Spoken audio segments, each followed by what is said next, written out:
football is great. But before I do that,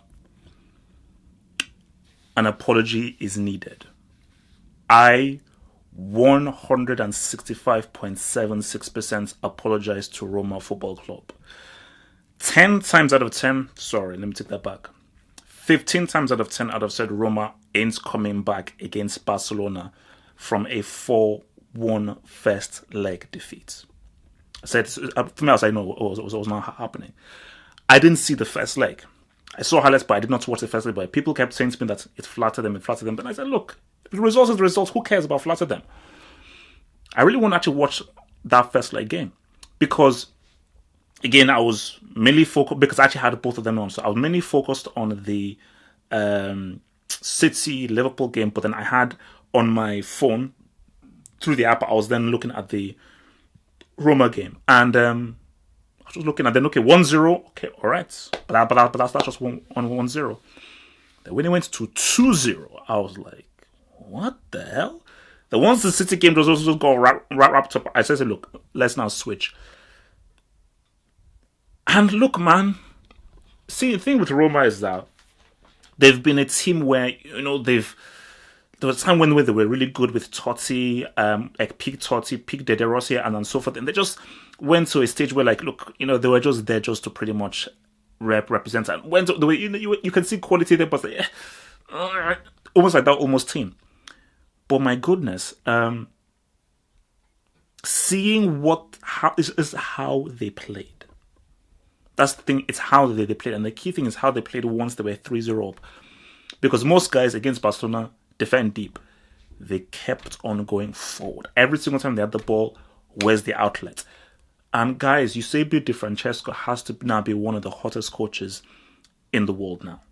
He's going to be one of the hottest coaches in the world because this Roma team have no world-class superstar players. De Rossi is old. Dzeko's a guy who is pretty much on one side.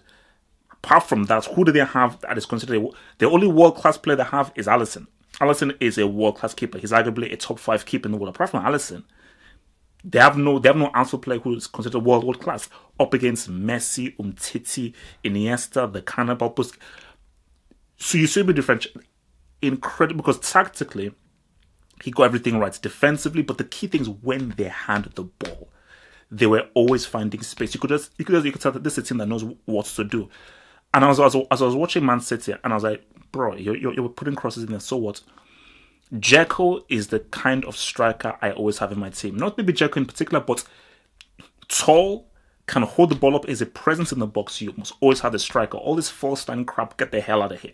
Like pass, get the hell out of here. I want a guy where he's up there, I can put a cross into him. We can do a whole passing stuff as well, but there's variety.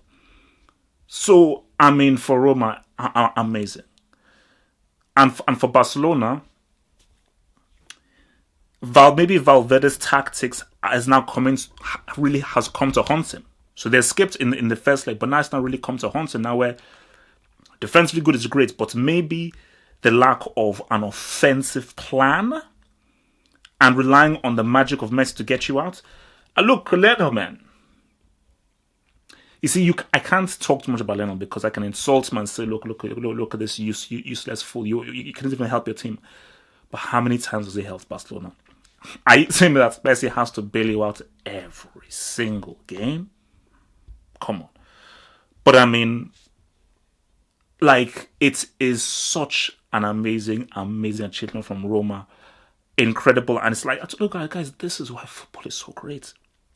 This is why football is so great. Like, even watching for me, I don't support either of these teams, but my heart was beating. Like, I was jumping up, I was heading the ball, I was kicking the ball, I was moving. I'm like, because there's something about this sport that is so powerful. Like, there is something about the sports that is so powerful. I just say to myself that, man, it's just such a shame when you just think of, when you die and it's finished, and just think that, man, there's so much crap in the world that this joy obviously eventually ends, but there's just something so amazing about football. That's why for people who don't enjoy football, like if you talk to your girlfriend or a woman or guys who are not even into football, it's like it is hard to explain why there is something so amazing about this. There's something so amazing about this that just makes your heart go crazy and just puts you in a crazy space. And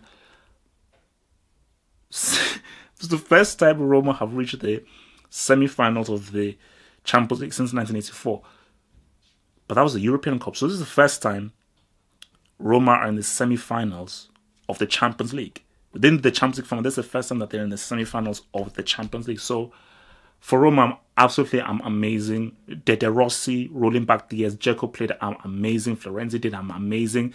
Manolas getting the goal, but defensively, Roma, my gosh, man, just they held firm. I told you, look, man, you say be Di Francesco, man, that's because what I saw their coaching. Because I saw organization, I saw a defensive plan, Pep, are you listening? And I saw an offensive plan. That's what you call a manager. Defensive attack, everything was put on. So, and for Barcelona, man, and Valverde, look, you just hold your hat and say, look, man, bam, we just got beaten by the better team. Over 180 minutes, Roma deserved to go through. And look, man, Roma in the semi-finals of the Champions League. And again, for people putting the sword into Serie A is amazing. And for Juventus, man, at least somebody cares about the Serie A.